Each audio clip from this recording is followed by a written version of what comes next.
ہر امیدوار سوچتا ہے کہ کون سی وزارت میں آمدن سب سے زیادہ ہے۔ آج کی سیاست شریعت کی نظر میں درست نہیں ہے۔ مولانا فضل الرحمان کا ملتان میں جلسے سے خطاب، کہا کہ منصوبے کے تحت معیشت کو گرایا گیا، کوئی سیاسی جماعت سوچ سمجھ کر ملک کو نقصان نہیں پہنچا سکتی۔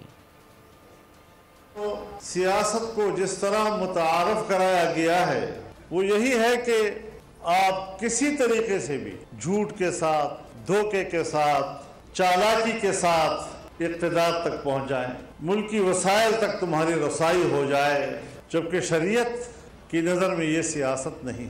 ہر امیدوار یہ سوچتا ہے میں اسمبلی کا ممبر بنوں گا تو پھر کون سی وزارت میں زیادہ آمدن کی امکانات ہیں۔ آج ہماری معیشت گر چکی ہے اور باقاعدہ منصوبے کے ساتھ ہماری معیشت کو گرایا گیا۔ کوئی سیاسی جماعت، کوئی پاکستانی اور کوئی مسلمان سوچ سمجھ کر ملک کو نقصان دینے کے لیے تیار نہیں ہو سکتا، سوائے اس ایک فتنے کے کہ جو ملک کو معاشی لحاظ سے زمین بوس کرنے کے ایجنڈے پر آئے ہوئے۔